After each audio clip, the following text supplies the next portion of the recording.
இந்த ஆராதனை நாம் ஆரம்பிக்கலாம். நமது ஆரம்பம் பிதா குமாரன் பரிசுத்த ஆவியின் திரியேக நாமத்தில் உள்ளது. ஆமென்.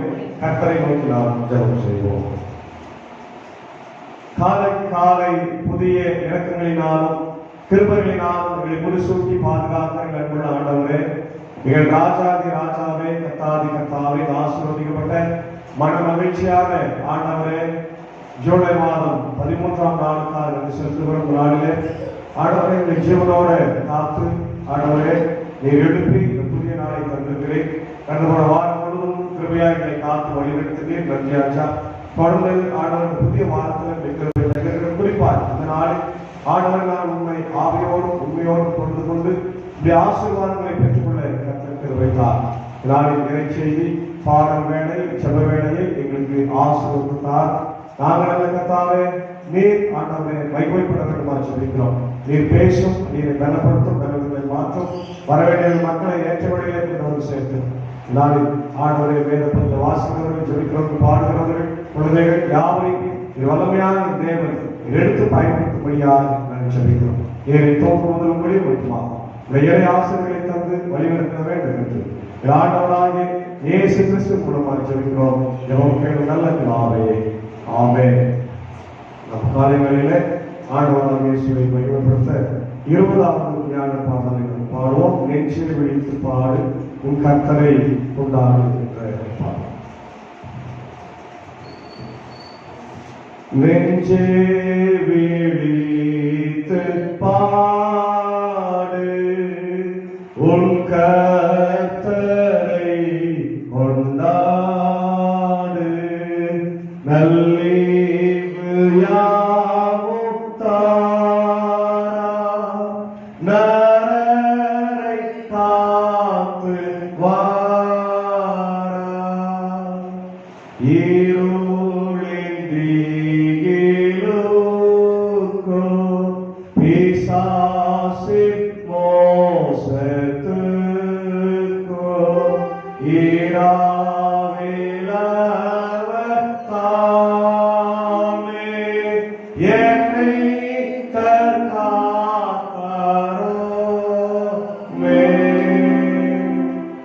அஞ்சாமல் சுகமாக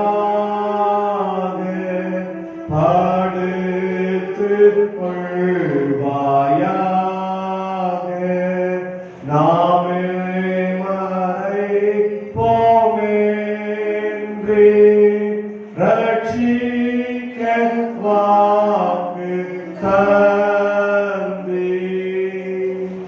நீ சொன்னவன் நன்மாக இப்போ நாம் சுகமாக புது பகலை கண்டேன், பலி செலுத்த வந்தேன்.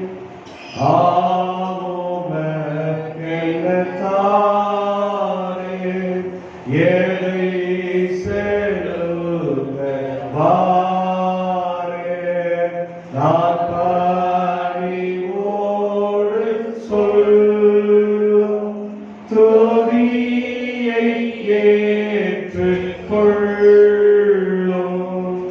நீராரை தள்ளினாக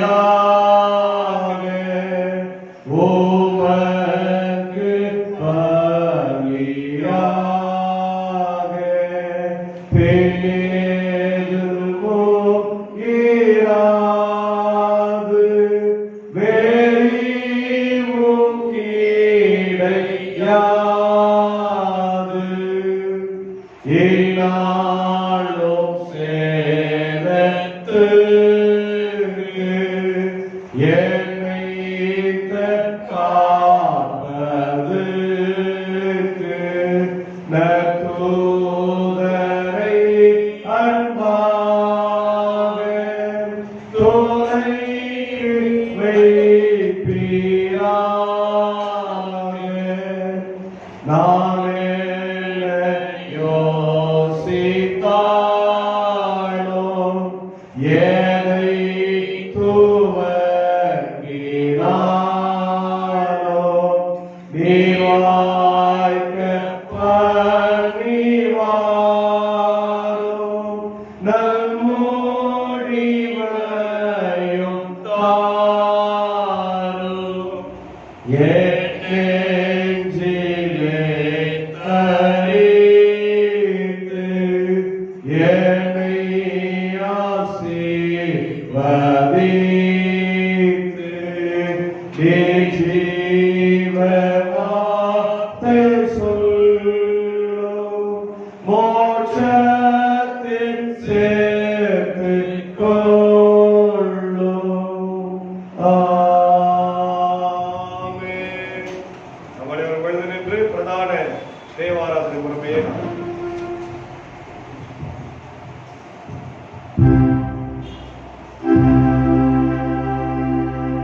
உன்னதத்தில் கடவுளுக்கு மகிமை, பூமியில் மனிதனுக்கு சமாதானம், அவரின் மேல் பிரியமாய் இருக்கிறார். பரமராஜமாகிய கர்த்தாவே, சர்வ வல்லமை பிதாவாகிய கடவுளே, ஒரே பிதாவான குமாரனும் ஆண்டவருமாகிய இயேசு கிறிஸ்துவே, உன்னதமானவரே, பரிசுத்த ஆவியானவரே, உம்மை துதிக்கிறோம், உம்மை புகழ்கிறோம், உம்மை வணங்குகிறோம், உம்மை மகிமைப்படுத்துகிறோம், உம்முடைய மகா மகிமைத்தால் உமக்கு ஸ்தோத்திரம் செலுத்துகிறோம். கர்த்தாகிய கடவுளே, கடவுளை நாட்டுக்குட்டியே, பிதாவே, சுதனே, உலகத்தின் பாவங்களை சுமந்து தீர்க்கிறவரே, எங்கள் ஜெபத்தை ஏற்றருளும். பிதாவை மறுவாசத்தில் இருக்கிறவரே, எங்களுக்கு இரங்கும். இயேசு கிறிஸ்துவே, உம்முடைய பிதாவே, மகிமையிலே பரிசுத்த ஆவியானவரே, நீர் ஒருவர் பரிசுத்தர், நீர் ஒருவர் நல்லவர், நீர் ஒருவர் உன்னதமானவராய் இருக்கிறீர். ஆமென். கர்த்தர் உங்களோடு இருப்பார்.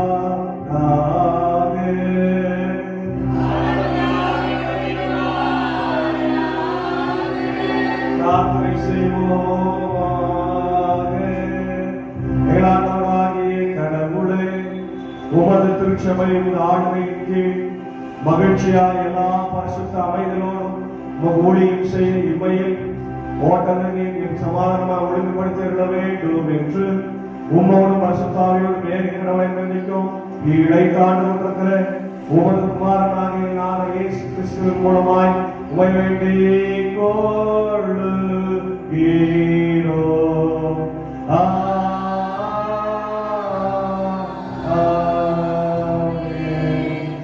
வந்து திருமறை பகுதிகளை படிப்போம். திருத்துவ பணியிருக்கின்ற 4ஆம் காட்சிகளுக்குரிய திருமறை பகுதிகள்.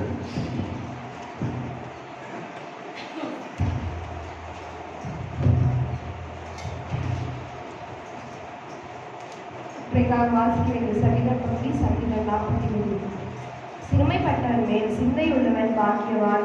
தீங்கு நாளில் கர்த்தர் அவனை விடுவிப்பார். கர்த்தர் அவனை பாதுகாத்து அவனை உயிரோடு வைப்பார். பூமியில் அவன் பாக்கியவானாய் இருப்பான். அவன் சத்துருக்களின் இஷ்டத்திற்கு நீர் அவனை ஒப்புக்கொண்டீர். படுக்கையின் மேல் வியாதியாய் இருக்கிற அவனை கர்த்தர் தாங்குவார். அவனுடைய வியாதியை அவன் படுக்கை முழுவதும் மாற்றி போடுவீர். கர்த்தாவே, என் மேல் இரக்கமாயிரும். உமக்கு விரோதமாய் பாவம் செய்தேன், என் ஆத்மாவை குணமாக்கும் என்று நான் சொன்னேன். அவன் எப்பொழுதும் சாவான், அவன் பேர் எப்பொழுது அழியும் என்று என் சத்துருக்கள் எனக்கு விரோதமாய் சொல்கிறார்கள். ஒருவன் என்னை பார்க்க வந்தான், வஞ்சகனாய் பேசுகிறான். அவன் தன் இருதயத்தில் அக்கிரமத்தை சேகரித்துக் கொண்டு தெருவிலே போய் அதை தூற்றுகிறான். பகைச்சல் எல்லாரும் என் மேல் ஏகமாய் முன்னிறுத்து எனக்கு விரோதமாய் இருந்த எனக்கு சொல்லாக நினைத்து தீர வியாதியை அவனை பிடித்துக் கொண்டது. படுக்கையில் கிடைக்கிற அவன் எழுந்திருப்பதில்லை என்றார்கள். என் பிராண சிநேகிதனும் நான் நம்பினவனும் என் அப்ப புசித்தவனுமாகிய மனுஷன் என் மேல் தன் குதிகாலை குத்தினான். கர்த்தாவே, நீர் எனக்கு இறங்கி நான் அவர்களுக்கு சரிக்கட்டு என்னை எழுந்திருக்க பண்ணும். என் சத்துருக்கள் என் மேல் ஜெயத்துடைகிறதுனாலே நீர் என் மேல் பிரியமாய் இருக்கிறீர் என்று அறிவேன். நீர் என் உத்தமத்திலே என்னை தாங்கி என்றென்றைக்கும் உம்முடைய சமூகத்தில் என்னை மேல் இருக்கிறேன். இஸ்ரவேலின் தேவனாகிய கர்த்தாவே,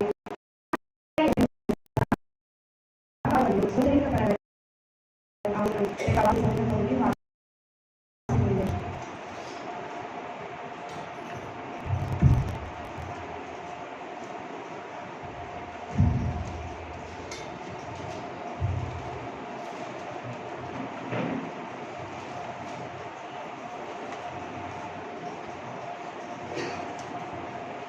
வாசிக்க வேண்டிய பழைய ஏற்பாடு பகுதி அது லேவியராகவும் 19ஆம் அதிகாரம் 9 to 18 வரை.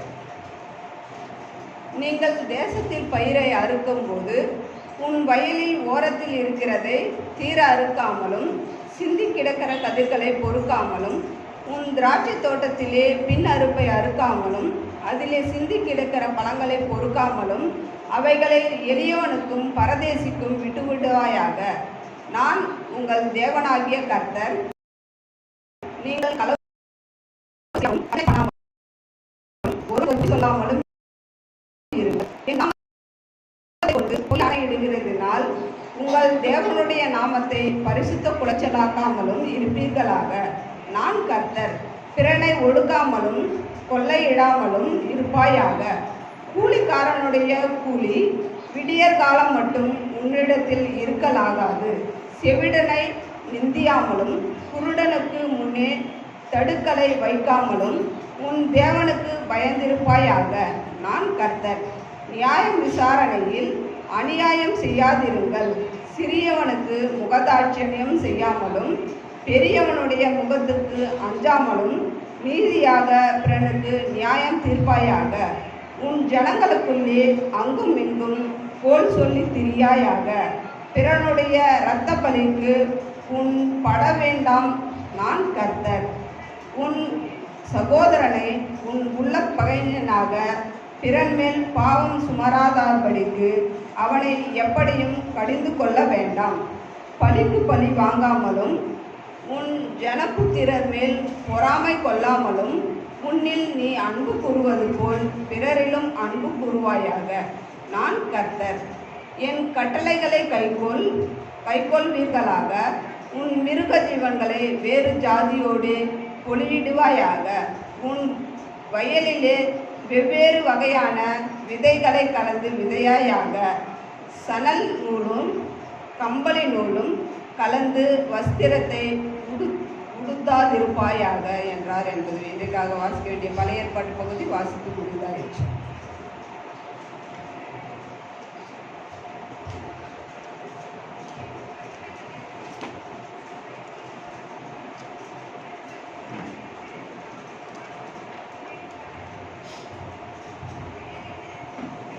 இன்றைக்காக வாசிக்க வேண்டிய நிருப பகுதி அது கொலேசியர் 1ஆம் அதிகாரம் வசனம் 1 முதல் 14 முடிய. தேவனுடைய சித்தத்தினாலே கிறிஸ்து இயேசுவில் அப்போஸ்தலனாகிய பவுலும் சகோதரனாகிய தீமோத்தேயும் கொலேசி பட்டணத்தில் கிறிஸ்துவுக்குள் பரிசுத்தவான்களும் விசுவாசிகளுமாய் இருக்கிற சகோதரர்களுக்கு எழுதுகிறதாவது, நம்முடைய பிதாவாகிய தேவனாலும் கர்த்தராகிய இயேசு கிறிஸ்துவினாலும் உங்களுக்கு கிருபையும் சமாதானமும் உண்டாவதாக. கிறிஸ்து இயேசுவின் மேல் உள்ள உங்கள் விசுவாசத்தையும் பரிசுத்தவான்கள் எல்லார் மேலும் உள்ள உங்கள் அன்பையும் குறித்து நாங்கள் கேள்விப்பட்டு பரலோகத்தில் உங்களுக்காக வைத்திருக்கிற நம்பிக்கை நிமித்தம் தம்முடைய கர்த்தராகிய இயேசு கிறிஸ்துவின் பிதாவாகிய தேவனுக்கு ஸ்தோத்திரம் செலுத்தி எப்பொழுதும் உங்களுக்காக வேண்டுதல் செய்கிறோம். அந்த நம்பிக்கையை குறித்து நீங்கள் முன்னமே சத்திய வசனமாகிய சுவிசேஷத்தினாலே கேள்விப்பட்டீர்கள். அந்த சுவிசேஷம் உலகம் எங்கும் பரம்பி பலன் தருகிறது போல உங்களிலும் வந்து நீங்கள் அதை கேட்டு தேவ கிருபையை சத்தியத்தின்படி அறிந்து கொண்ட நாள் முதல் அது உங்களுக்கு பலன் தருகிறதா இருக்கிறது. அதை உங்களுக்கு பிரியமான உடன் வேலையாலும் உங்களுக்காக கிறிஸ்துவின் உண்மையான ஊழியக்காரனுமாய் இருக்கிற எப்ராமினிடத்தில் நீங்கள் கற்றுக்கொண்டீர்கள். ஆவிக்குள்ளான உங்கள் அன்பை அவனே உங்களுக்கு தெரியப்படுத்தினான். இது நிமித்தம் நாங்கள் அதை கேட்ட நாள் முதல் உங்களுக்காக இடைவிடாமல் ஜெபம் பண்ணுகிறோம். நீங்கள் எல்லா ஞானத்தோடும் ஆவிக்குரிய விவேகத்தோடும் அவருடைய சித்தத்தை அறிகிற அறிவிலும் நிரப்பப்படவும் சகலவித நற்கிரியைகளும் ஆகிய கனிகளை தந்து தேவனை அறிகிற அறிவிலும் விருத்தி அடைந்து கர்த்தருக்கு பிரியம் உண்டாக அவருக்கு பாத்திரராய் நடந்து கொள்ளவும் சந்தோஷத்துடன் கூடிய எல்லா பொறுமையையும் நீடிய சாந்தமும் உண்டாவதற்கு மகிமையான அவருடைய வல்லமையின்படி எல்லா வல்லமையிலும் பலப்படுத்தப்படவும் உங்களுக்காக வேண்டுதல் செய்கிறோம். ஒளியுள்ள பரிசுத்தவான்களுடைய சுதந்திரத்தில் பங்கடைவதற்கு நம்மை தகுதி உள்ளவரும் ஆக்கினவரும் இருளில் அதிகாரத்தினின்று நம்மை விடுதலையாக்கி தமது அன்பின் குமாரனுடைய ராஜ்யத்திற்கு உட்படுத்தினவருமாய் இருக்கிற பிதாவை சோஸ்தரிக்கிறோம். குமாரனாகிய அவருக்குள் அவருடைய இரத்தத்தினாலே பாவ மன்னிப்பு ஆகிய மீட்பு நமக்கு உண்டாயிருக்கிறது. இன்றைக்காக வாசிக்க வேண்டிய நிருப பகுதி வாசிக்கின்றனர்.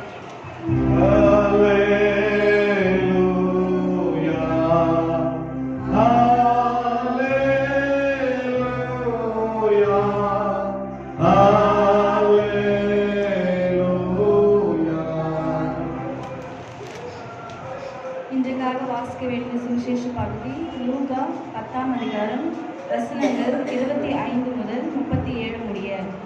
ஆண்டவரே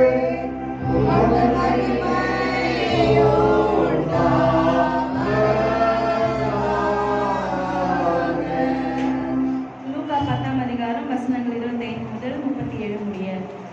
அப்பொழுது நியாயசாஸ்திரி ஒருவன் எழுந்திருந்து அவரை சோதிக்கும்படி, போதகரே, நித்திய ஜீவனை சுதந்திரித்துக் கொள்ளும்படி நான் என்ன செய்ய வேண்டும் என்று கேட்டான். அதற்கு அவர், நியாயப்பிரமாணத்தில் என்ன எழுதியிருக்கிறது? நீ வாசித்திருக்கிறது என்ன என்றார். அவன் பிரதியுத்தரமாக, உன் தேவனாகிய கர்த்தரிடத்தில் உன் முழு இதயத்தோடும் உன் முழு ஆத்மாவோடும் உன் முழு பலத்தோடும் உன் முழு சிந்தையோடும் அன்பு கூர்ந்து உன்னிடத்தில் அன்பு கூறுவது போல பிறரிடத்திலும் அன்பு கூறுவாயாக என்று எழுதியிருக்கிறது என்றான். அவர் அவனை நோக்கி, நிதானமாய் உத்தரவு சொன்னாய், அப்படியே செய், அப்பொழுது பிழைப்பாய் என்றான். அவன் தன்னை நீதிமான் என்று காண்பிக்க மனதாய் இயேசுவை நோக்கி, எனக்கு பிறன் யார் என்று கேட்டான். இயேசு பிரயுத்தரமாக, ஒரு மனுஷன் எருசலேமிலிருந்து எரிகோவுக்கு போகையில் கள்ளர் கையில் அகப்பட்டான். அவர்கள் அவன் வஸ்திரங்களை உரித்து கொண்டு அவனை காயப்படுத்தி குற்றுயிராக விட்டு போனார்கள். அப்பொழுது தற்செயலாய் ஒரு ஆசாரியன் அந்த வழியே வந்து அவனை கண்டு பக்கமாய் விலகி போனான். அந்தபடியே ஒரு லேவியனும் அந்த இடத்துக்கு வந்து அவனை கண்டு பக்கமாய் விலகி போனான். பின்பு சமாரியன் ஒருவன் பிரயாணமாய் வருகையில் அவனை கண்டு மனதுருகி கிட்ட வந்து அவனுடைய காயங்களில் எண்ணெயும் திராட்சரசமும் பார்த்து காயங்களை கட்டி அவனை தன் சுய வாகனத்தின் மேல் ஏற்றி சத்திரத்துக்கு கொண்டு போய் அவனை பராமரித்தான். மறுநாளிலே தான் புறப்படும் போது 2 பணத்தை எடுத்து சரித்திரத்தான் கையில் கொடுத்து, நீ இவனை விசாரித்துக்கொள், அதிகமாய் ஏதாகிலும் இவனுக்காக செலவழித்தால் நான் திரும்பி வரும்போது அதை உனக்கு தருவேன் என்றான். இப்படி இருக்க கள்ளர் கையில் அகப்பட்டவனுக்கு இந்த 3 பேரில் எவன் திறனாயிருந்தான் உனக்கு எப்படி தோன்றுகிறது என்றான். அதற்கு அவன், அவனுக்கு இரக்கம் செய்தவனே என்றான்.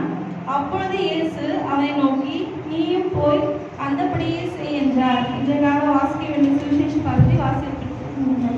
கிறிஸ்துவே உமக்கு ஸ்தோத்திரம்.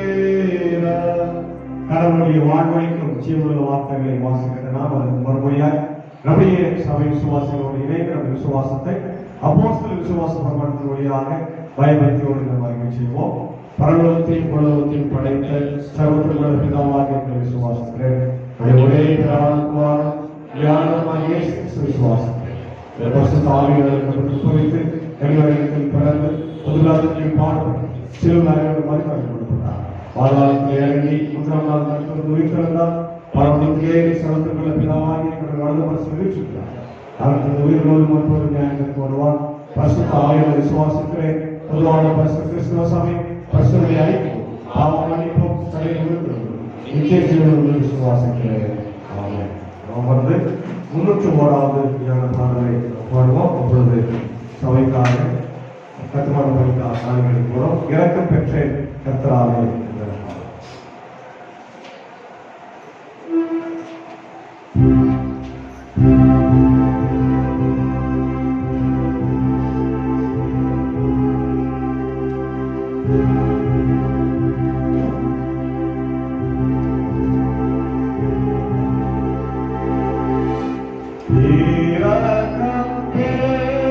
பெற்றேன் கர்த்தராலே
திருத்துவ கடவுளாகிய பிதா குமாரன் பரிசுத்த ஆவியாகிய கடவுளிடமிருந்து நம் அனைவருக்கும் கிருபையும் சமாதானமும் உண்டாயிருப்பதாக.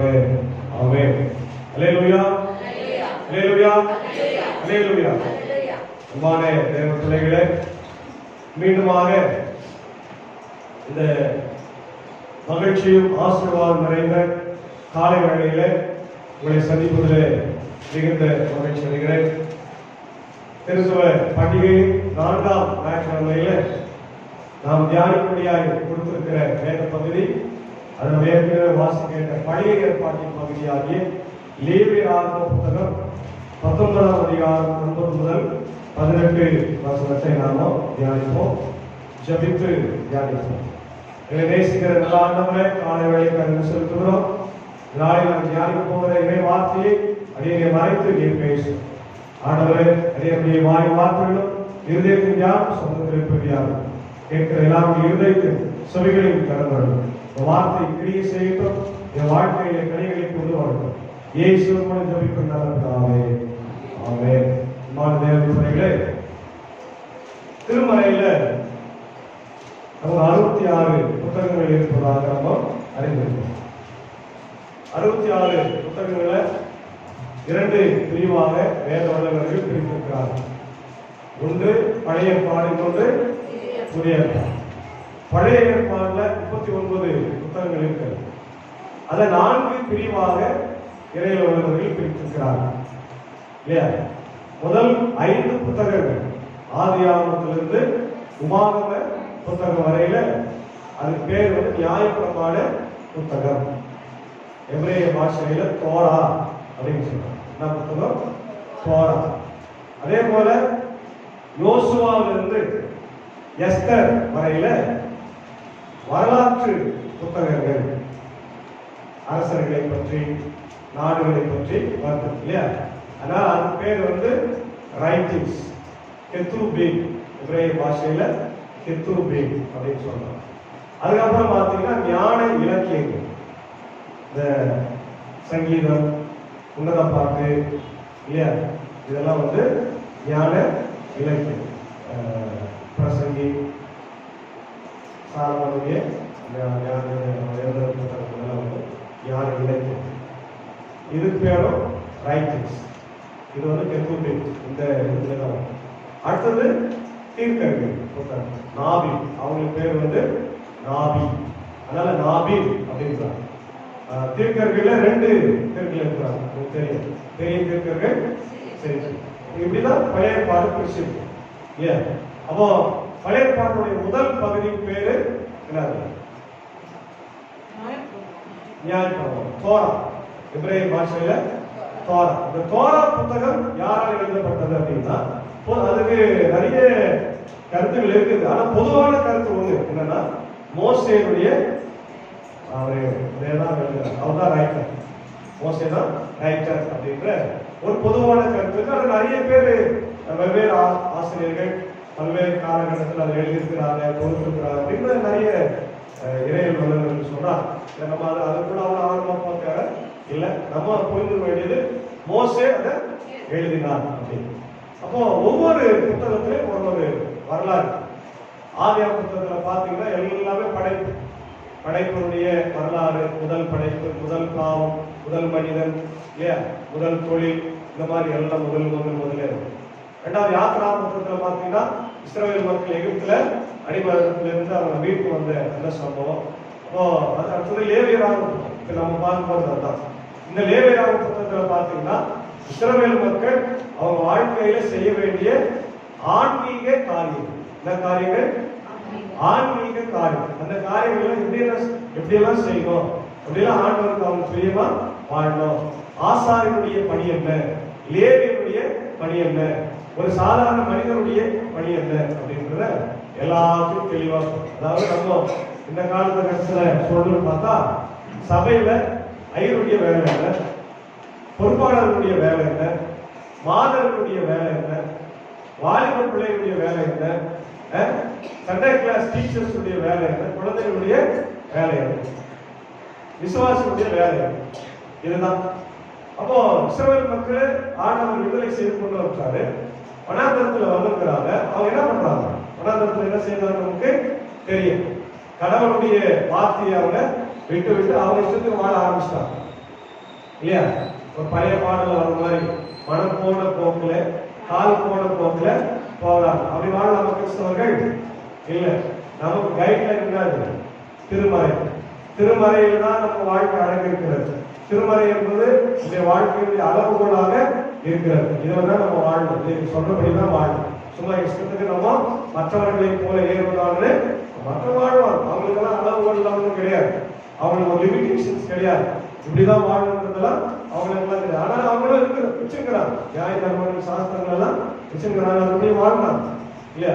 சில நேரத்துல நம்மளோட நியாயம் அவங்க வாழ்றத நம்ம பார்க்கிறோம், நியாயமா வாழ்றத பார்க்கணும். ஆனால் அவர்களை காட்டும் நம்ம அவங்கள ஒப்பிட்டு சொல்லாம நம்ம எப்படி வாழணும், ஆண்டவருடைய பிள்ளைகளா நம்ம எப்படி வாழணும், நம்ம ஆண்டவருக்காக எப்படி கனி கொடுக்கிற பிள்ளைகளா வாழணும், மற்றவர்கள் முன்பாக எப்படி நம்ம சாட்சியா வாழணும், இஸ்ரவேல் மக்கள் காரணத்துக்கு போனா எப்படி எல்லாம் வாழணும்ன்றத தெளிவுபடுத்துகின்ற ஒரு பகுதி தான் இந்த லேவியராகம புத்தகம்.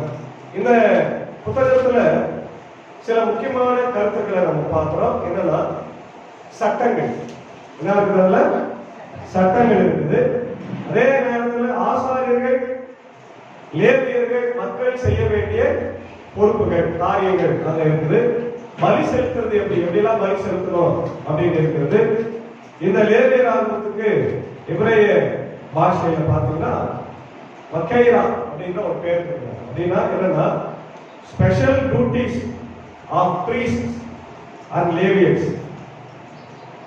ஆசாரியருடைய விசேஷ வேலையும் லேவியர்களுடைய விசேஷ வேலை என்னென்ன அப்படின்னு உங்களுக்கு தெரியும்.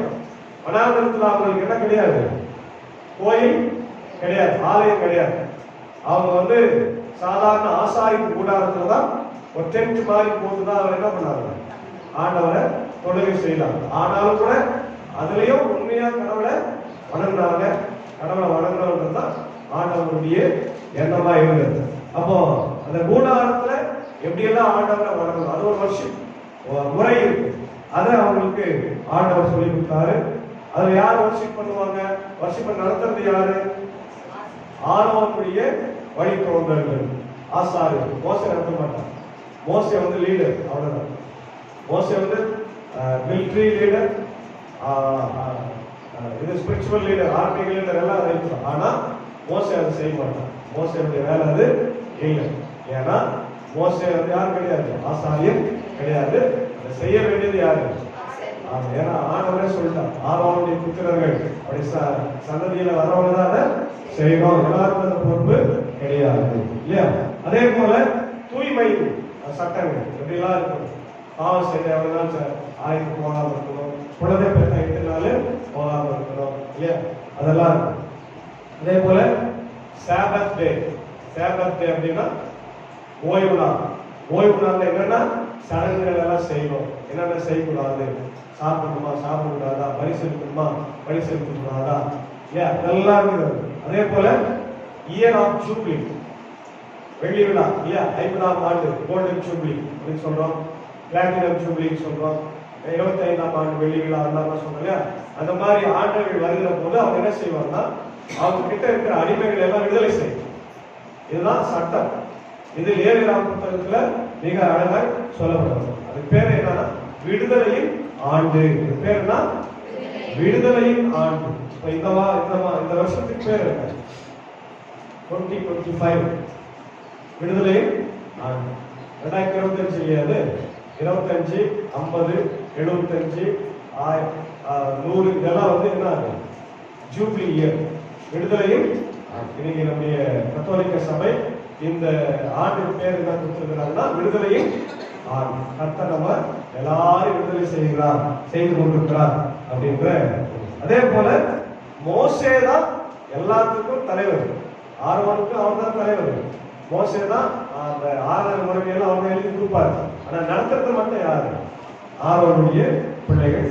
அதே போல பரிசுத்தமான வாழ்க்கை வாழணும் அப்படின்னு சொன்னார். எபிரேயர் 11ஆம் அதிகாரம், லேவியர் 11ஆம் அதிகாரம் களவு செய்யாமலும் 44ஆம் வசனம். நான் உங்கள் தேவனாகிய கர்த்தர், நான் பரிசுத்தர். ஆகையால் தரையில் ஊறுகிற எந்த பிராணிகளிலும் உங்களை தீட்டுப்படுத்தாமல் உங்களை பரிசுத்தமாக்கிக் கொண்டு பரிசுத்தராய் இருப்பீர்களாக. இதுதான் இந்த புத்தகத்தினுடைய மையம். ஒவ்வொரு புத்தகத்துக்கும் ஒரு சென்டர் தீம். ஆதியாகமம்னா படைப்பு, கிரியேஷன். யாத்ராகமம்னா விடுதலை. லேவியராகமம்னா holiness, holy. I am holy, you also holy. நான் பரிசுத்தராய் இருப்பதை போல நீங்களும். இதுதான் இந்த புத்தகத்தினுடைய தீம். இப்ப இதை பேஸ் பண்ணி தான் நம்முடைய வாழ்க்கை இருக்க வேண்டும். இந்த பிரசங்கத்தினுடைய தீமே அதான். அப்ப ஆண்டவருடைய பிள்ளைகள் பரிசுத்தமா வாழணும்.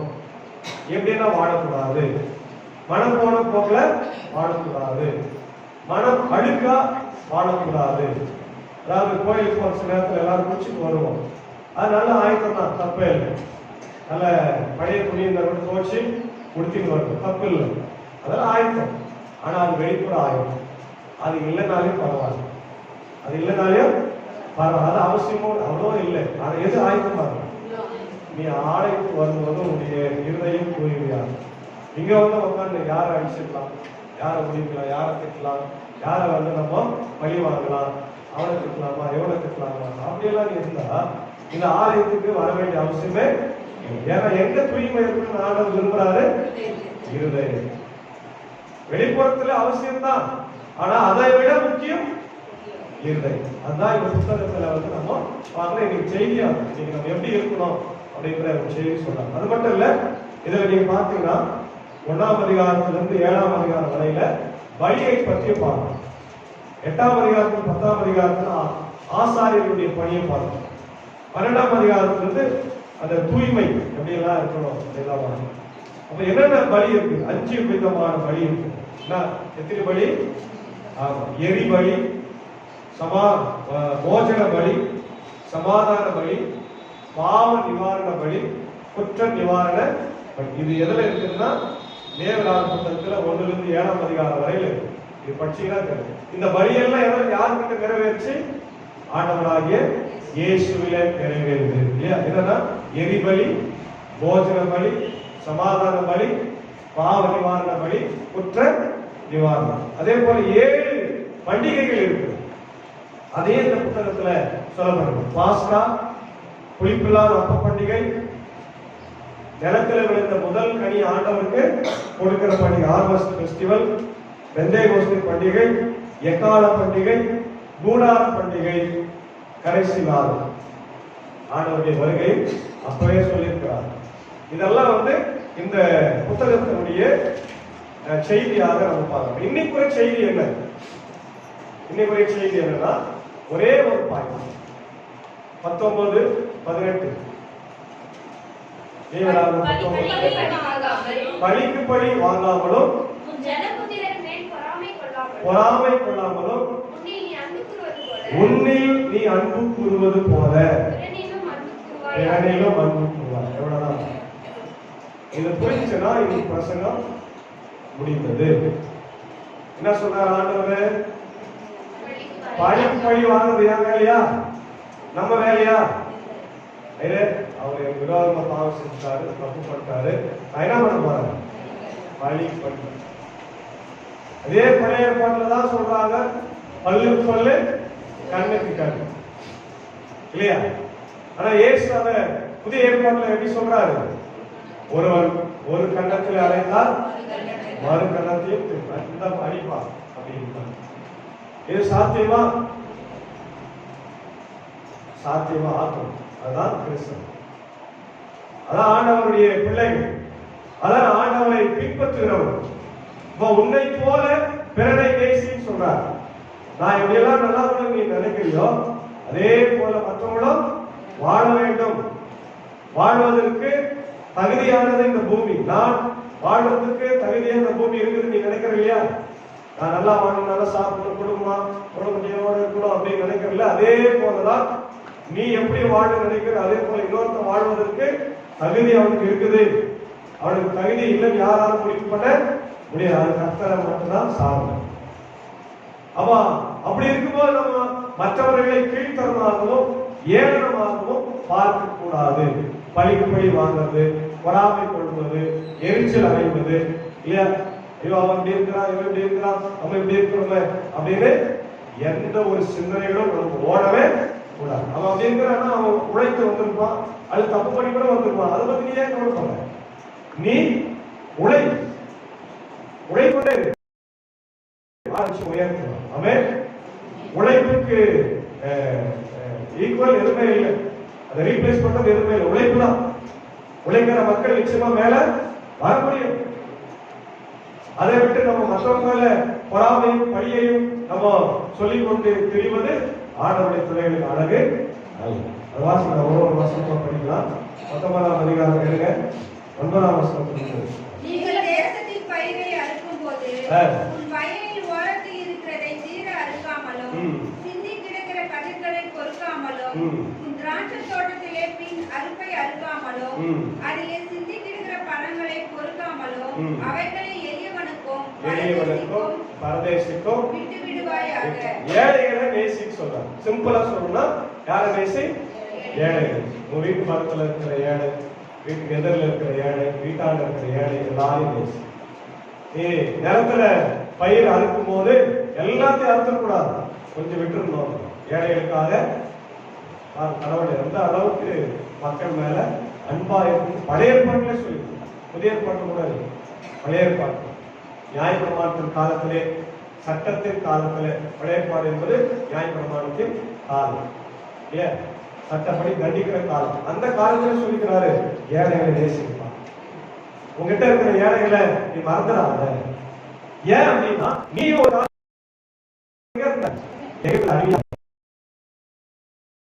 அவங்க கொஞ்சம் சோற சாப்பிட நீ அடிமையா இருந்த வழி மேல உங்களுக்கு தெரியும் இல்லையா. அதனால உங்ககிட்ட இருக்கிற ஏழைகளையும் அடிமைகளையும் அதான் ரூத் புத்தகத்துல நம்ம பார்க்கிறோம். ரூத்துக்கு நகோமி ரூத் அவங்க இதுல இருந்து மோவாபுரத்துல வந்துட்டு போது இவர் என்ன பண்றாரு, போவாசம் அவர் இடத்துல கொஞ்சம் கொடுக்குறாரு, கொடுத்துட்டு உதவி செய்யறாரு. அதுக்கப்புறம் அவர் திருமணம் செய்யும். அது நம்ம பார்க்கணும். வாசலமா ரூத் 2ஆம் அதிகாரம் 2ஆம் வசனம் 3ஆம் வசனம். ரூத் புத்தகம் 2ஆம் அதிகாரம் 2-3 பழைய யோசுவாவுக்கு வரும்.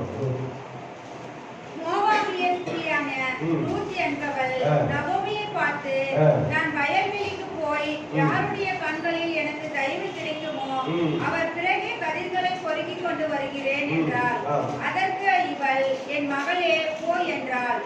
அவள் போய் வயல்வெளியில் அறுக்கிறவர்கள் பிறகு பொறுக்கினாள். தற்செயலாய் அவளுக்கு நேரிட்ட அந்த வயல் நிலம் எலிமெலேக்கின் வம்சத்தான் ஆகிய போவாசுடையதாய் இருந்தது. அப்பொழுது போவாஸ் பெத்லேகேமில் இருந்து வந்து அறுக்கிறவர்களை பார்த்து, கர்த்தர் உங்களோடு இருப்பாராக என்றார். ஏழை எளிய மக்களை, நம்முடைய கூட இருக்கிற ஏழை எளிய மக்களை என்ன பண்ணாதீங்க, மறந்துடாதீங்க. அவங்க உதவி செய்ய நினைங்க. உங்களால் முடிந்த உதவிகளை அவர்களுக்கு செய்யுங்கன்றதுதான் முதல் பாயிண்ட். அடுத்து பாயிண்ட் வந்து பாத்தீங்கன்னா 11-12 வாசிங்க. களவு செய்யாமலும் வஞ்சனை பண்ணாமலும் ஒருவரை ஒருவர் பொய் சொல்லாமலும் இருங்கள். என் நாமத்தை கண்டு பொய்யான இடுகிறதினால் உங்கள் தேவனுடைய நாமத்தை பரிசுத்த குலைச்சல் ஆக்காமலும் இருப்பீர்களாக. நான் கர்த்தர். பொய் ரொம்ப தெளிவா சொல்ற, அப்படியே சொல்ல, திருப்பியும் பொய் சொல்லாத, திருடாத. இன்றைக்கு இதுதான் உலகத்துல மிக மிக அதிகமாய் இருக்கிறது, பொய் சொல்லுவதும் திருடுவதும். அடுத்தவர்களுடைய சொத்துக்களை பொருட்களை திருடி படைப்பது எவ்வளவு பெரிய தவறு, கேவலமான செயல் இல்லையா. அது அவருடைய உழைப்பு இல்லையா. நம்ம அவருடைய உழைப்பு நாம் திருட வேண்டும், நம்ம பொய் சொல்ல வேண்டும். தன்னுடைய வார்த்தை சொல்லுகிறது, பொய் சொல்லுகிற வாய் அடைப்படும், பொய் சொல்லுகிற வாய் அடைப்படும் என்று வார்த்தை சொல்லுங்க. அப்போ நம்முடைய பிள்ளைகளுக்கு சின்ன வயசுல இருந்தே கற்றுக் கொடுக்கும், திருடக்கூடாது, பொய் சொல்லக்கூடாது. உங்களுக்கு ஒரு விளையாட்டா ஒரு சம்பவம் சொல்லுவாங்க, ஒரு குழந்தை சின்ன வயசுல ஸ்கூல்ல முதல்ல ஒரு ரப்பர் திருடி வருது. அவங்க அம்மா என்ன சொல்லிக்கணும், முதல்ல அடிக்கல, வெரி குட் பாராட்டுறாங்க, வெரி குட் பாராட்டுறாங்க. அது வளர வளர ஒன்றா சொல்லிட்டே வருது. அடுத்து ஜாமெட்ரி பாக்ஸ் இருக்குது, அடுத்து டிஃபன் பாக்ஸ் இருக்குது, அடுத்து பேக் எடுத்துட்டு வந்து அப்புறம் பெரிய ஒரு ஆகி பிறந்தனால இது யாருனால, அப்பா அம்மா கண்டிக்காதனால அவன் குற்றவாளியாகும். கடைசியா அவனுக்கு தூக்கு தண்டனை கொடுத்தாங்க. இந்த கதை நீ கேட்டிருக்கீங்க நினைக்கிறேன். அவனை தூக்கு தண்டனை முன்னாடி கேட்கிறாங்க, நீ நிறைய தப்பணிக்கிற உன்னை தூக்கில போட போறோம், இந்த கடைசி ஆசை என்னன்னு சொல்லி, எங்க அம்மாவை நான் பார்க்கணும்னு அவன் விரும்புறேன். சரி வர சொல்றான். அவன் அம்மா கிட்ட வந்த உடனே அம்மா கட்டி பிடிக்கிறதுக்கு போகும்போது எங்க அம்மாவுடைய மூக்கு கட்சி துப்பிடுறாங்க. ஏன்னா என் மூக்கு கட்சி துப்புன்னு அவங்க அம்மா கேட்கறாங்க. சொல்றான், என்ன முதல் டைம் நான் ரப்பர் செடி வரும்போது என்னை கண்டித்திருந்தா நான் இங்க நிற்க வேண்டிய நிலைமை வருமா, எனக்கு இந்த நிலைமை வந்திருக்குமா, தப்பு பண்ணது நீங்க, அனுபவிப்பது நானா, எல்லாவற்றையும் நீங்க எனக்கு தப்பு தப்பா கற்று கொடுத்துட்டு இப்போ என்னை சாக கொடுத்தீங்களேன்னு சொன்ன. அது மாதிரி தப்பா சொல்லணும், ரைட்னா ரைட்டு சொல்லணும். பிள்ளைங்க அடம் பிடிப்பான், பிள்ளைங்களுக்கு தெரியாது. பிடிச்ச காலுக்கு 3 காலுன்னு சொல்லுவாங்க, முயலுக்கு 3 காலுன்னு, இல்லடா முயலுக்கு 4 காலுன்னு தான் சொல்லி கொடுக்கணும். ஏன் முதல்ல ஒரு 4 முறை 5 முறை கேட்க மாட்டாங்க, அதுக்கப்புறம் பழகிடும். அப்பா அம்மா இப்படி நல்லா இருப்பான், ஸ்ட்ரிக்டாக தான் இருப்பான். கோயிலுக்கு சண்டேனா கோயிலுக்கு போக சொல்லுவாங்க, 2ஆம் கிளாஸ் போக சொல்லுவாங்க, சர்ச்சுக்கு போக சொல்லுவாங்க. திங்கட்கிழமை எங்க சொல்றாங்க ஸ்கூலுக்கு போய் தான் ஆகணும், மக்கள் பண்ண முடியாது இல்லையா? ஸ்பெஷல் கிளாஸுக்கு போய் தான் ஆகணும். சண்டேல வைப்பாங்க. நம்மளால என்ன சொல்லுவாங்க தெரியுமா? சர்ச்சை இருக்குப்பா, சர்ச்சை தான் 9 மணிக்கு முடிச்சுட்டு உங்களுக்கு கிளாஸ் 9 மணிக்கு 9 சாப்பிட்டு ஓடு இல்லப்பா இல்லையே படி. இதெல்லாம் சொல்லுவாங்க.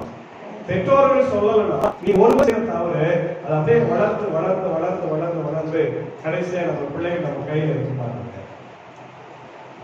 அதான் ஆண்டவர் சொல்றாரு, களவு செய்யாது, திருடாது, பொய் சொல்லாது, பொய் ஆணையிடாது. ஏன்னா என் பேர்ல இருக்கேன்னா அவ்வளவுதான், நீ அது உனக்கு சாபம். என் பேர்ல இடாது, வானத்துக்கு பேர்ல இடாது. வானத்தை நீ உண்டாக்குனியா? உன்னையே நீ உண்டாக்கல, உன்னை உண்டாக்குறது நானு. இவர் என்ன பண்றது? என் மேல சத்தியமா நான் உன் மேல சத்தியம் நீ எப்படி வைக்க முடியும்? அப்பா மேல சத்தியமே வைக்க கூடாது. ஏன்னா நீ எதையுமே உருவாக்கல, உன்னால எதுவுமே உலகத்துல உருவாக்கல. அப்படி எப்படி நீ சத்தியம் பண்ண? சத்தியமே பண்ணக்கூடாது, சத்தியம் பண்ணாது. வீடிய வழங்காது. 2வது கற்பனைக்கு விளக்கமே மாற்றுவதுன்னா சொன்னாரு, கர்த்தருடைய நாமத்தை. அப்படின்னா என்ன அர்த்தம்? கர்த்தருடைய பேர்ல வானத்துல பூமியில யார் மேலேயும் சத்தியம் பண்ணாதுமா. இருக்கிறத இருக்குதுன்னு சொல்லு, இல்லைன்னா இல்லைன்னு சொல்லு, அவ்வளவுதான்.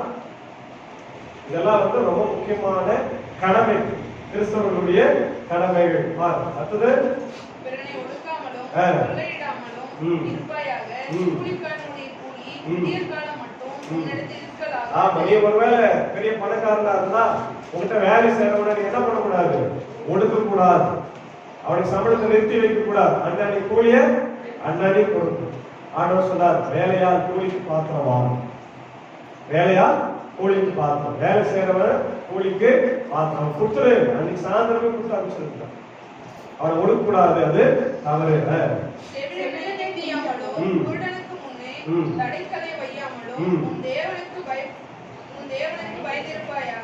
அதாவது அவங்க மத்தியில இருக்கின்ற அந்த பிசிக்கலி சேலஞ்ச் பீப்புள்,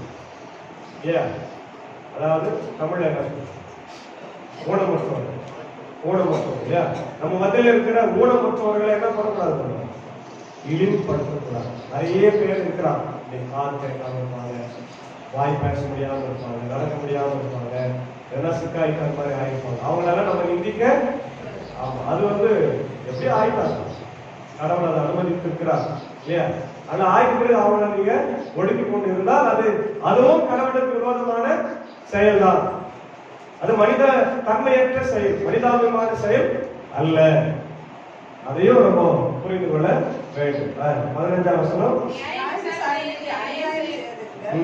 சிறியவனுக்கு முகதாட்சியம் செய்யாமலும் பெரியவனுடைய முகத்துக்கு அஞ்சாமலும் நீதியாக பிறனுக்கு நியாயம் தீர்ப்பாயாக. ஒவ்வொன்றும் அழகா சொல்றாங்க இல்லையா? உங்கள்கிட்ட இருக்கிற ஏழைய நீ காட்டி கொடுக்காது, அவன் தப்பை செஞ்சுக்க மாட்டான். அவன் போய் வழக்கு போறான், போய் வழக்கு போட்டா அவனால என்ன பண்ண முடியாது? அவனை ஒரு சாதாரண ஜாமீனுக்கே ரெடி பண்ண முடியல. ஒரு ஜாமீனுக்கு 10,000 20,000 கேட்கலாம், சின்ன ஒரு தப்பு பண்ணலாம் இல்லையா? அப்போ அவனால அதை வெளியே வர முடியாது. அதனால அவன் நீ என்ன பண்ணாத, பொய்யா ஆணைக்கு குற்றச்சாட்டாக. அதே போல உன்னை விட பெரியவன் ஒருத்தங்களா, பெரிய பணக்காரங்கன்னா அவனுக்கு நீ பயந்து நடக்காது. நியாயமா எல்லாத்துக்கும் எப்படி நியாயமாறு நேர்மையாரு. அதான் ஆண்டவர் நம்ம கிட்ட விரும்புற. ஏற்கனவே உங்களுக்கு நான் சொன்னேன் இல்லையா? மீகா 6ஆம் அதிகாரம் 6 முதல் 8 வசனத்தை படிக்க. ஆண்டவர் என்ன நம்ம கிட்ட விரும்புறாரு? பலியா இல்ல இறக்கத்தியா? வாசம் மீகா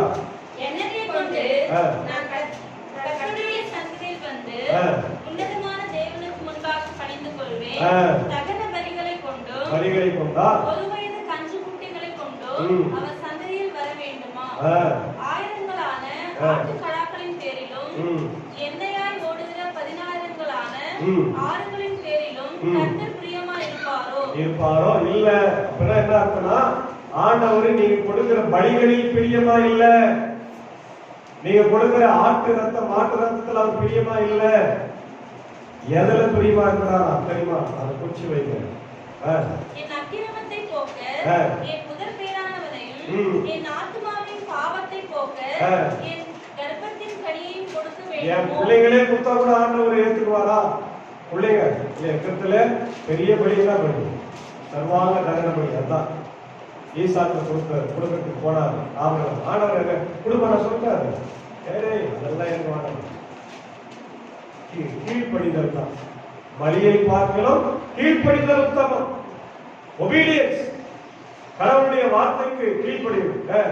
இங்க என்ன சொல்றாருன்னா, மனுஷனே நன்மை இன்னதென்று அவர் உனக்கு அறிவித்திருக்கிறார். நன்மை என்ன, நல்லதுன்னா என்னன்னு சொல்லிக்கிறார். உங்களுக்கு என்னது அது?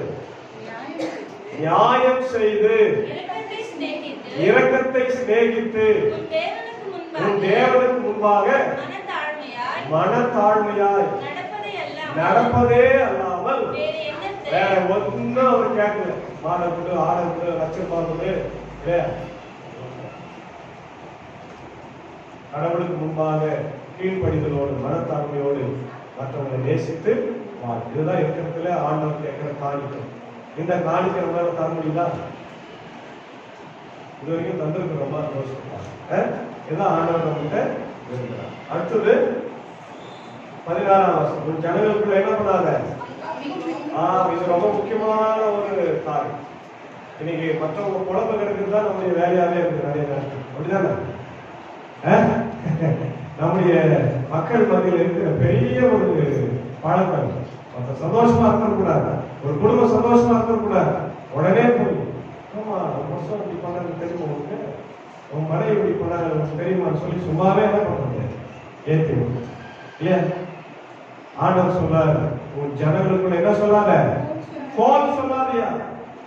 அவன் மேல இருக்கிறது இவன் மேல, இவன் மேல இருக்கிறது அவன் மேல புரணி சொல்லாது, புரணி சொல்லாது, புரணி பேசாத, பின்னாடியே பேசாத, எதிர்ந்தாலும் நேருக்கு நேரம் பேசு, நேருக்கு நேரம் பேசி கழிந்து உணர்வு தப்புனா தப்பியா, ரைட்டா ரைட்டா, நீ செய்து சரியில்லை நேரம் பேசு. புரணி பேசா. புரணி பேசுவது யாருடைய குணம் தெரியுமா? பிசாசு. பிசாசுடைய குணம்.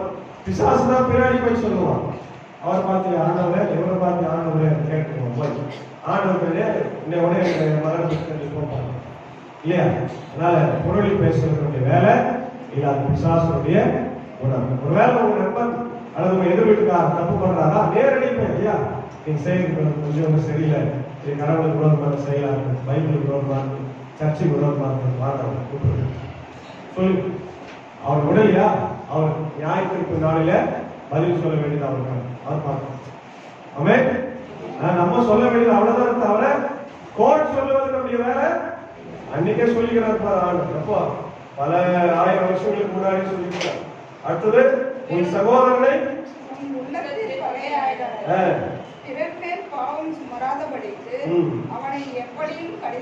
சொன்னதான் சகோதரனை பகிர்ந்து கொள்ளாது. நம்ம உடன் பிறந்த சகோதரன் சகோதரிகளோட நீ எப்பவுமே பகிர்ந்து கொள்ளக்கூடாது. ஆனா பகிர்ந்து கொள்ளக்கூடிய சூழ்நிலைகள் வருது. இன்னைக்கு நிறைய பிரச்சனை என்னன்னா சொத்து பிரச்சனை தான் இல்லையா? நமக்கு அதெல்லாம் பிரச்சனை இல்லை, நமக்கு சொத்தே இருந்தாலும் பிரச்சனை. சில இடத்துல இருக்குது அந்த மாதிரி கொஞ்சம் சின்ன ஒரு வாய்க்கால் தகராறு, ஒரு வேலைக்கு தகராறு, அண்ணன் தம்பியை வெட்டினான், தம்பி அண்ணனை வெட்டினான், அண்ணன் குடும்பத்தை வெட்டினான். யார் யாரு? அம்மா வயிற்றுல 2 பேரும் ஒரே இடத்துல தானே இருந்தீங்க, ஒரே ரத்தத்தை தானே சாப்பிட்டீங்க இல்ல? அம்மா அதே அவங்களுடைய பால் தானே உங்களுக்கு உணவாக்கி கொடுத்தாங்க, 2 பேரும் உணவாக வளர்த்தாங்க இல்லையா? எப்படி மனசு சொத்துக்காக பணத்துக்காக உறவை நாம வெறுக்கிறோம்? எவ்வளவு பெரிய தவறு. ஆண்டவர் சொல்றாரு, மாணவன் செய்யாதுப்பா. ஒருவேளை ஒரு தம்பி தவறு செஞ்சா, அண்ணன் தவறு செஞ்சா என்ன பண்ண? அவங்ககிட்ட போய் பேசு, கேளு, உனக்கு உரிமையை கேளு. எனக்கு என் சொத்து எனக்கு பண்ணி கொடுப்பா, என்னால வாழ முடியல, மனைவி பிள்ளை இருக்காங்க, நீ நல்லா இருக்கிற, நீ சம்பாதிக்கிற, நீ மகள கவர்மெண்ட் வேலையில இருக்கலாம், எனக்கு நான் பிரைவேட்ல இருக்கிறேன், எனக்கு சேர்த்து கொடு, என் மகளை 5 லட்சம் சேர்த்து கொடுக்கலாம், அடுத்த மட்டும் நான்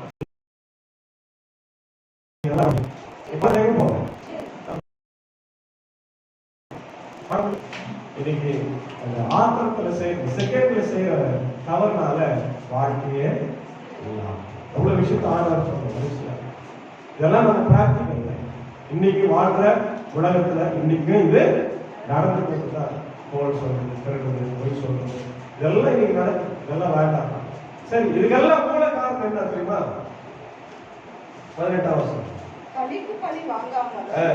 உன் ஜனபுத்திரர் மேல் பொறாமை கொள்ளாமலும் உன்னில் நீ அன்பு கூறுவது போல் பிறரிலும் அன்பு கூறுவாயாக. இதுதான் அடித்தளம், இதுதான் ஃபவுண்டேஷன். அன்பு இருந்தால் மேற்கூறிய எதுவுமே நீ செய்ய மாட்டான். ஆமென். இப்ப புரியுதா? அன்பு இருந்துச்சுன்னா நீ எதையுமே செய்ய மாட்ட, யாரையும் பழி வாங்க மாட்ட, பிற சொத்துக்கு ஆசைப்பட மாட்ட, பொய் சொல்ல மாட்ட, கோல் சொல்ல மாட்ட, சகோதரனை பகிர்ச்சிக்க மாட்ட, உன்கிட்ட இருக்கிற ஏழை எளிய மக்களுக்கு உதவி செய்வேன், வீட்டில் இருக்கிற காது கேட்காத நடக்க முடியாத பிள்ளைகளுக்கு உதவி செய்வேன், எல்லாருக்கும் உதவி செய்து நீ வாழும். ஏன்னா நீ ஆண்டவருடைய பிள்ளையா இருக்கிற அன்பு உனக்குள்ள இருக்குது.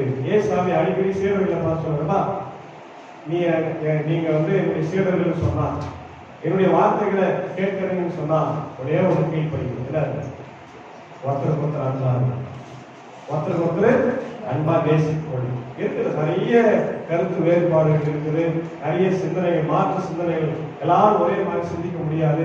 கணவன் ஒரே வீட்டுல ஒரே ரூம்ல ஒரே படுக்கை அறையில படுக்கிற கணவன் மனைவிக்கு 1000 மாற்று இருக்கலாம். அவ்வளவு சண்டை போடுறான் இல்லையா? நான் இதுதான் செய்வேன்னா நீ இதுதான் கணவன் சொல்றது மனைவி சொல்றது மாற்று கருத்து இருக்குது. ஆனால் இருந்தா கூட ஒருத்தருக்கு ஒருத்தர் விட்டு கொடுத்து அன்பு செலுத்தி வாழ்ந்தவர்களாக இருந்தால்தான் அது குடும்பமா இருக்கும். இன்னைக்கு ஏன் நிறைய டைவர்ஸ்ல போய் முடியுது திருமணங்கள்? அவங்களே விரும்பிதான் கல்யாணம் பண்றாங்க. கேட்டா ஐயா லவ் பண்ணிட்டாங்க, கல்யாணம் பண்ணி ரொம்ப சந்தோஷம், ரொம்ப நல்லா இருக்கும் ஐயா சொல்லி 1 மாசத்துக்கு என்ன ஆயிடும்? ஏன்? ஈகோ. அது பேரு தான் ஈகோ. யாரா பெருசு? நான் தானே பெரியவன், நான் ₹1,00,000 சம்பாதிக்கிறேன், நீ என்னோட கம்மியா சம்பாதிக்கிறேன் இல்லையா? அதுல சம்பாதிக்கிற விஷயம் ஆண்டவர் 2 பேருமே சம்பாதிக்கிறவங்களை இணைத்தாருன்னா என்ன அர்த்தம்? இன்னும் குடும்பத்தை நல்லா நடத்தணும்னு அர்த்தம். நீ பிரிஞ்சு போய் வாழ்றதுக்கு இல்லை. இதுல குழந்தைகள் பிறந்த பிறகு பெரியதான் பாருங்க. அந்த மாதிரி ஒரு ரொம்ப கவலையான ஒரு காரியம் நடந்தது. எதுவுமே அந்த குழந்தைகள் மிகப்பெரிய அளவில் மனதளவில் சைக்காலஜியில பாதிக்கப்பட்டு அவன் ஒரு பெரிய தீவிரவாதியா மாறதுக்கு கூட என்ன இருக்கு வாய்ப்பு. யாருனால? அப்பா அம்மா பிரிந்து போகிறாங்க. காரணம் விட்டு கொடுக்கிறாங்க, அன்பு இல்லை. அன்பு தனித்து போனால் இந்த உலகம் வாழும். ஏன் இந்த உலகத்துல எங்கேயோ மூலையில் அப்பப்போ மழை பெய்யுது, எல்லாருக்கும் நன்மை நடக்குதுன்னா எங்கேயோ ஒருத்தர் 2 பேர் நன்மை செய்யறதும் அன்பு செலுத்துறதும் இருக்கிறது. அதை 1 பேர் 2 பேர் யார் இருக்கணும்னு விரும்புறாங்க, நீங்களும் நானா இருக்கணும். ஆமென். இன்னைக்கு வாசி கேட்ட சுவிசேஷ பகுதி ரொம்ப சிறப்பான பகுதி. நல்ல சமாதி. யூதர்கள்லாம் நாமெல்லாம் ரொம்ப பெருசு அப்படின்னு நினைச்சு இருந்தவங்க, அன்பை போதிக்க வேண்டியவர்கள், போதித்தவர்கள், ஆண்டவருக்கு பணிவிடை செய்த ஆசாரியர்கள் ஏவேனும் சமாரியன் யூதன் கீழே விழுந்திருக்கிறவன் யூதன் தான். ஏன்னா எருசலேமிலிருந்து எரிகோவுக்கு போறான். எருசலேமுக்கு போறவன் யாரு? யூதன். ஒரு சொந்த ஜாதி மகனை கூட அந்த மனிதனை கூட போய் தொட்டு தூக்கி அவங்களால என்ன பண்ண முடியல. ஆனா யார் பத்தி பேசுறோம்? கடவுளை பத்தி பேசுறோம். கடவுளை இந்த மாதிரி ஆலயத்துல ஊழியம் செய்யறவன் தொடல ஒதுங்கி போயிட்டான். லேவியன் ஒதுங்கி போயிட்டான்.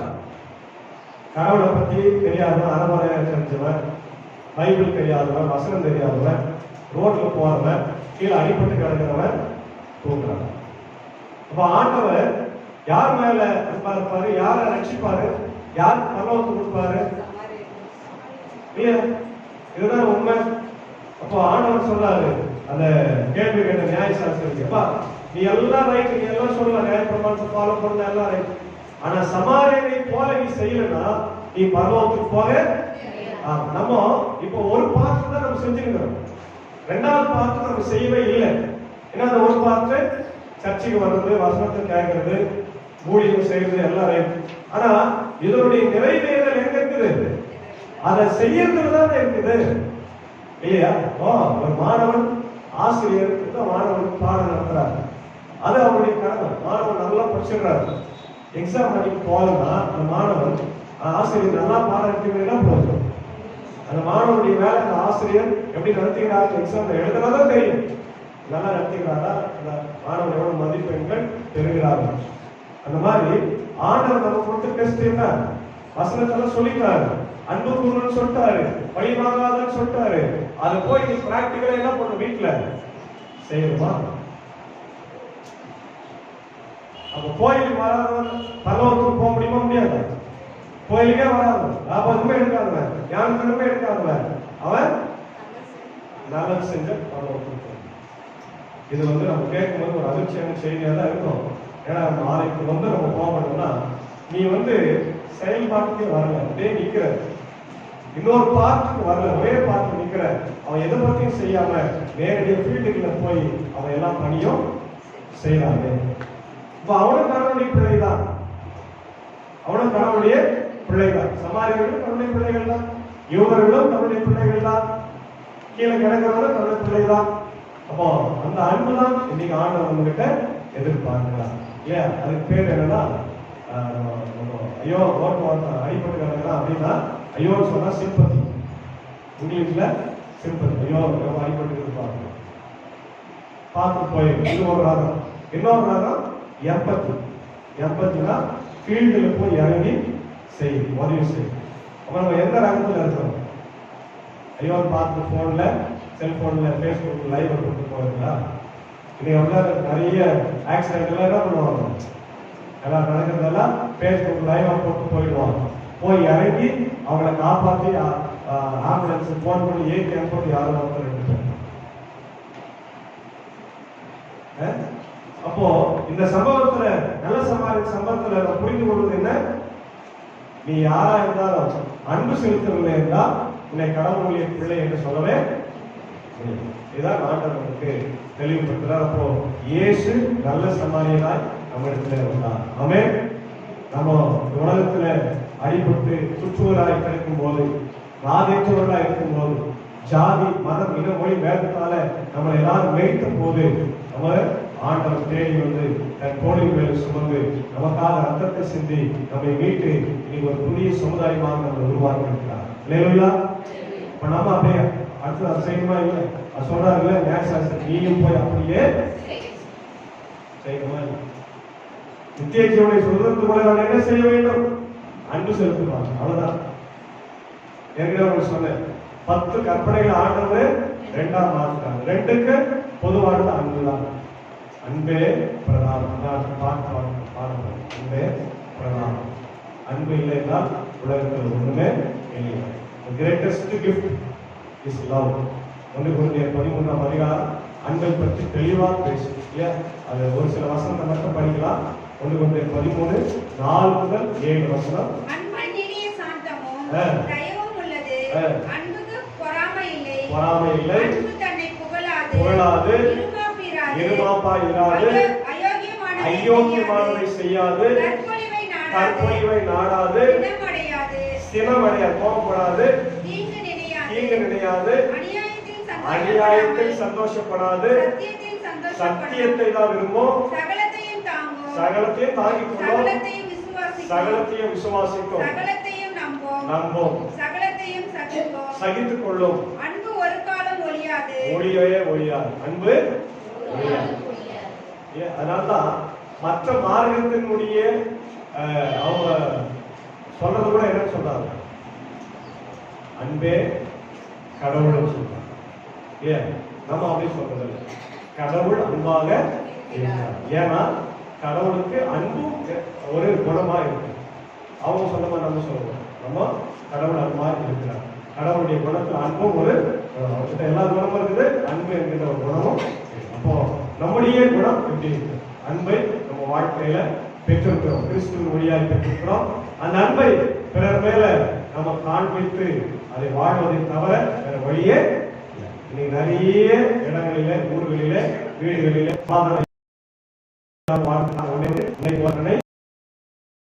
நேசிக்காத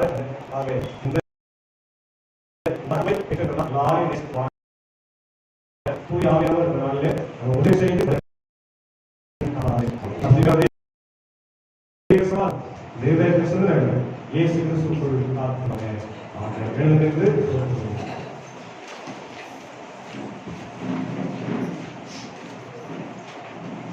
கடவுளே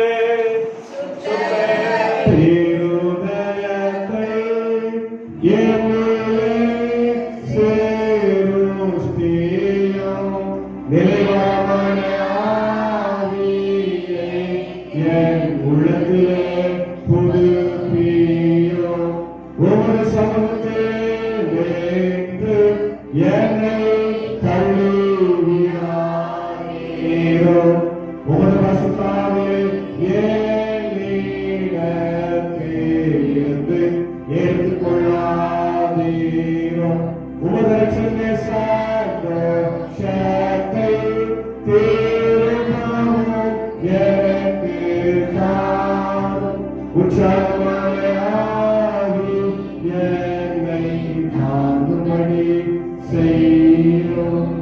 ஜெபம் செய்வோம். கடவுள் அன்பாய் இருக்கிறார். அன்புக்கு கோபம் இல்லை, பொறாமை இல்லை, பழி இல்லை, எரிச்சல் இல்லை, எல்லாவற்றையும் அன்பு சகித்துக் கொள்ளும் தாங்கும் என்று சொல்லி ஆண்டவரே, இந்த நேரத்தில் உங்களுடைய அன்பின் ஆசீர்வாதங்களை பெற்றிருக்கிற நான் இந்த உலகத்தில் சாட்சியாய் ஜீவிக்கும்படியாய் பெற்றுக்கொண்ட அன்பு